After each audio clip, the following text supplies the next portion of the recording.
Sir ওরা তো সবাই এখানে আছে, হ্যাঁ, আমরা ওদের জ্ঞাতার্থে একটু খেলার নিয়ম কানুনগুলো বলে দিতে চাই। তোমাদের হাতে যে রশ্মিগুলো আছে, তোমরা যখন রশ্মি খেলা শুরু করবে, খেলতে খেলতে যদি তোমরা বাধাপ্রাপ্ত হও, যে যে পর্যায়ে বাধাপ্রাপ্ত হবে আস্তে করে তুমি ওখানেই খেলাটি থামিয়ে দেবে। এভাবে আমরা তোমাদের মধ্য থেকে পর্যায়ক্রমে প্রথম এবং দ্বিতীয় দুজনকে বিজয়ী হিসেবে ঘোষণা করব। যারা যত বেশি সময় খেলতে পারবে তাদের কিন্তু প্রথম এবং দ্বিতীয় স্থান অধিকার করার সম্ভাবনা তত বেশি থাকছে। স্যার, আপনাকে এখন একটু অনুরোধ জানাবো খেলাটি পরিচালনা করবার জন্য। Thank you madam.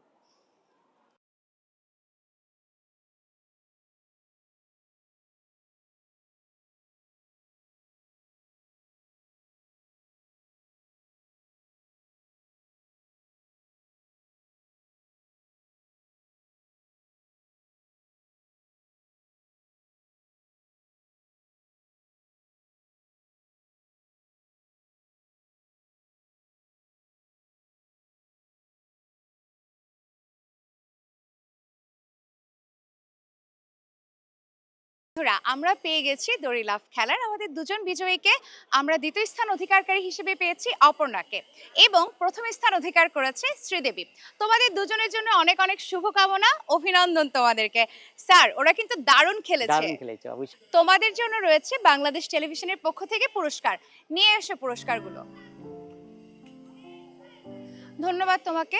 স্যার, আপনাকে একটু অনুরোধ জানাচ্ছি ওদের হাতে পুরস্কার তুলে দেবার জন্য। Thank you.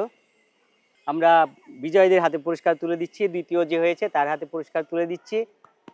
আমরা তো পুরস্কার তুলে দিচ্ছি। প্রথম যে হয়েছে আজকের খেলায় তার হাতে পুরস্কার তুলে দিচ্ছি। ধন্যবাদ তোমাদেরকে। ভবিষ্যতে আরো সুন্দর খেলবে। শ্রীদেবী, তুমি তো প্রথম হয়েছো, কেমন লাগছে তোমার অনুভূতিটা শুনি? ভালো লাগছে। শুধু ভালো লাগছে? অপর্ণা, তোমার কেমন লাগছে? আমার অনেক ভালো লাগছে। তোমরা সবসময় ভালো থাকবে আর অনেক অনেক শুভকামনা তোমাদের জন্য।